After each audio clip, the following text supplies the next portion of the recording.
Hi guys! Today I'm gonna tell you the real truth about Germans. Or I'm going to discuss a couple of stereotypes that probably most of you know that are associated with Germans, and I will tell you my opinion on those, what I've noticed after living here in Germany. This is just my opinion, and also it's built on the area where I live and obviously the people that I have met personally. So let's get started and find the real truth behind those Germans.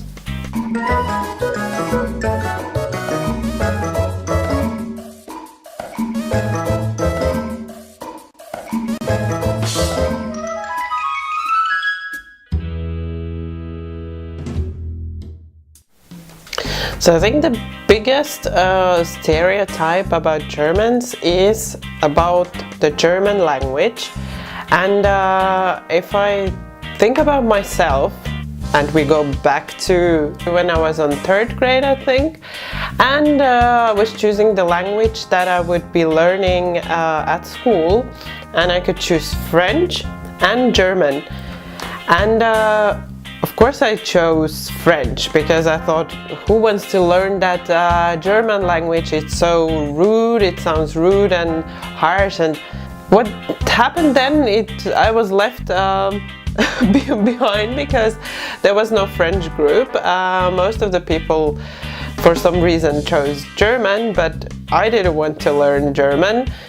That's what I mean, that even at that age I had a stereotype already about the language. And I think the reason for those stereotypes is all of the movies that we see with Germans are usually some war movies. Of course, if it's a war movie and someone is yelling some commands to somebody, it's gonna sound like "Wah!"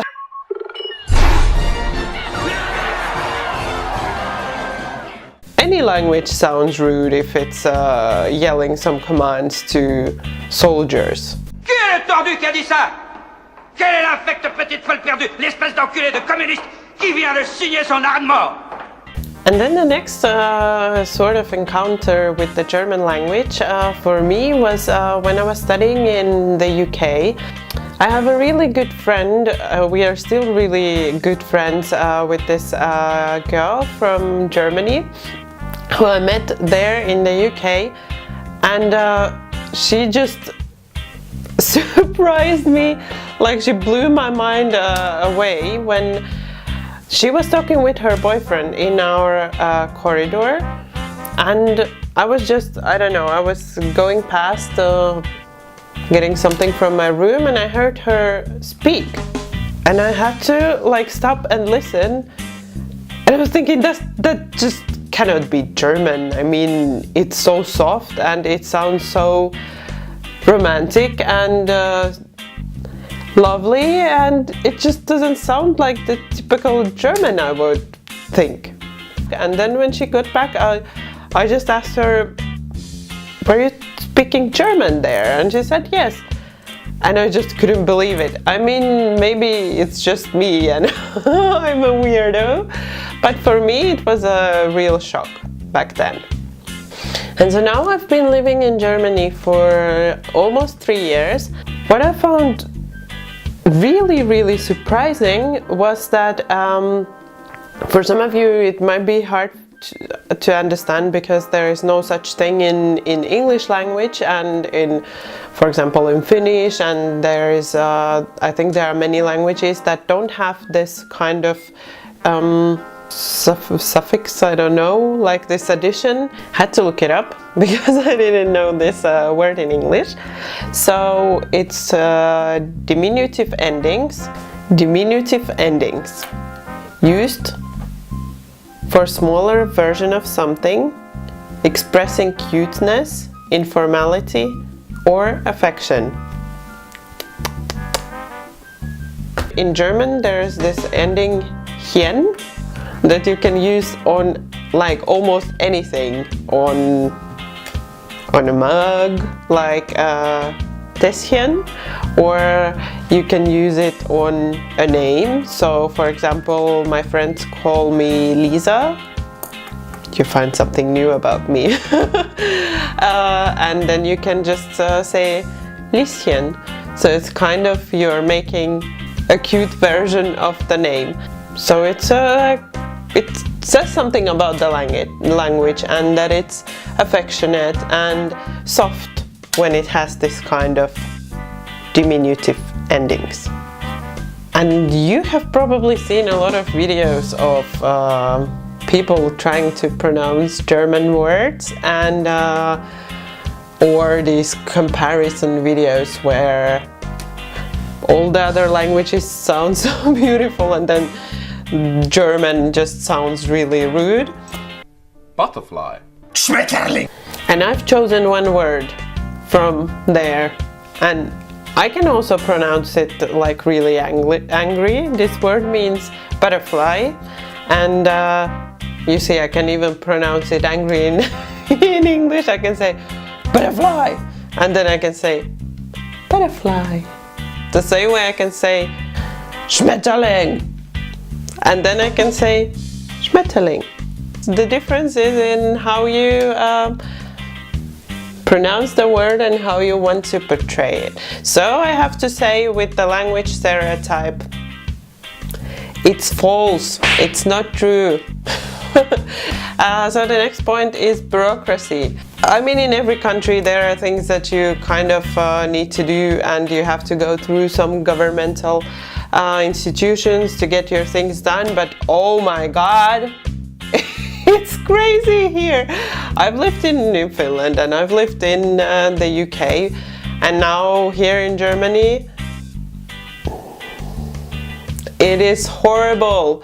So for example, I don't have a personal experience that would kind of that would give the whole image of this situation, so I'm gonna use the one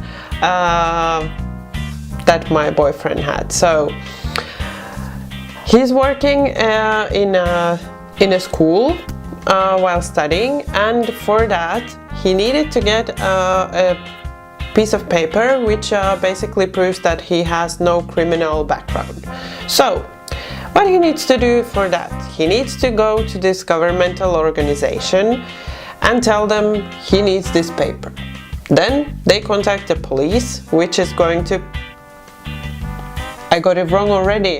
There was one paper missing already from the chain. So the start is he needs a paper from the school, that he needs this paper that they will need.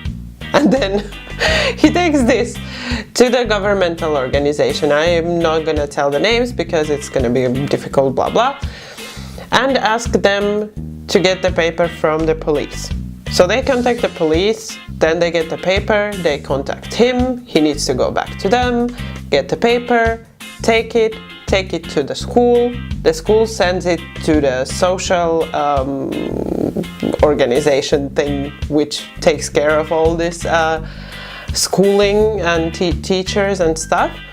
So they send it to them, they check it, they send it back to the school, and the school gives it to him. But that's when everything works fine. But what if somebody somewhere there along on the way loses the paper? Do you know what happens then? It starts from the beginning. Isn't that fun? And you would think, no, nothing like that ever happens because everything works in this perfect bureaucratic structure. But it's not true, and it's happened already twice. It is crazy bureaucratic in Germany, and I wish things would be just a tiny little bit simpler. Like, for example, in Finland, where everything is electronic and it's so much simpler to get the paperwork done. So, thumb up for this one. Bureaucracy, very true. And then we go to the next point, which is the German punctuality. And everyone has this stereotype that Germans are really punctual and they get everywhere on time, and everything is so on time everywhere and works with the clock. So if something is going to happen at 1, then it's going to happen at 1. Not true. The same governmental organizations, if you are going there, you have an appointment. I mean, you don't just go there, you have an appointment. Then you are lucky if you get in like half an hour late from the time that you have on your appointment. And the same situation is with the trains very often. So you get there and you think, oh, I'm gonna catch this train to, I don't know, airport, and then it's 1 hour, like half an hour late or 15 minutes late. So if I would have to say if Germans are really punctual and everything happens on time, then it's false. This video wouldn't be about Germans if it wouldn't include some beer. So of course we have to talk about the beer. First I will get you some facts and then I will tell my personal experience. So there are 5,000 to 6,000 beers made in Germany, but that's not all. Worldwide there are 10,000 to 15,000 beers, German beers made. That's a hell of a lot of beer. And Germans do drink a lot of beer. People grill a lot and have a beer. They go to a restaurant, have a beer, go to a bar, have a beer, sit, watch football and drink a beer. So it's beer, beer, beer, beer, beer. In Finland, people drink a lot of beer as well, but I just never liked the taste of it. And when I was studying in UK, everyone thought it's some kind of a challenge to try and find that perfect beer that even Elisa will like. So I got to taste a lot of different beers, I have to tell you. But unfortunately, I couldn't make any of them happy because I didn't like any of the beers that they asked me to try. So I moved to Germany and everyone's saying like, oh, now you will have to kind of learn to drink the beer. And I was like, I don't like beer, I'm not gonna drink it. But I like beer. So I have been transformed. And it's kind of interesting because of the amount of products, I don't know, the beers, different beers, there's probably a beer for everyone. I mean for everyone, because they taste so different, and I have found many that I like. I don't drink as much as the locals, so I'm not Germanized yet.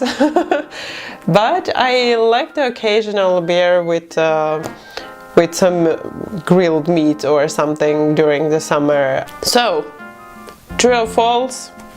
True, Germans drink a lot of beer. And last but not least, you have sure heard something about this. You know the Germans that always complain about everything? About the food, about the hotel room being not like they wanted. And I have to say, yes, that is true. Germans do complain a lot about things. So if they come to a restaurant and they get food and it's not like it's described in the menu or it's cold or something, they are definitely going to say about it. You might think it's a negative thing, and for me, being from Finland where people very rarely complain about things, so people just feel like they're going to make so much hassle about just going and complaining about something. They just think, okay, I will just forget it and I will just not go to that restaurant again. But you paid that money and you should get what you're paying for. Why would you just think, oh, whatever, I have a bad evening now because I had to eat that bad food, I will just get over it and just not come to this place again. You should stand up and tell, so that you don't have to take the bad service. So yes, it's true. Yes, Germans do complain about things, so thumbs up, it is a true stereotype. But I don't think it's a bad thing. People see it as a bad thing, but I actually am happy that I'm starting to learn from them, because if you're paying for something, you should get what they're telling you will get. So, good job Germans on that one. And just a little tip, when I'm looking for a hotel somewhere, I look for the comments from Germans, because if they give a good review for a hotel, then that definitely is going to be a good hotel. Use this stereotype for your advantage. If you have some of your own stereotypes about Germans, or stereotypes about Germans that you have found false, let me know in the comments. I would be really happy to hear your experience. If you like this video, please don't forget that little thumbs up there and subscribe for more funny and interesting, I hope, videos like this, and for recipes, of course. There will be some more recipes coming as well. So subscribe for that kind of content, and thank you for watching my video. Bye bye until next time.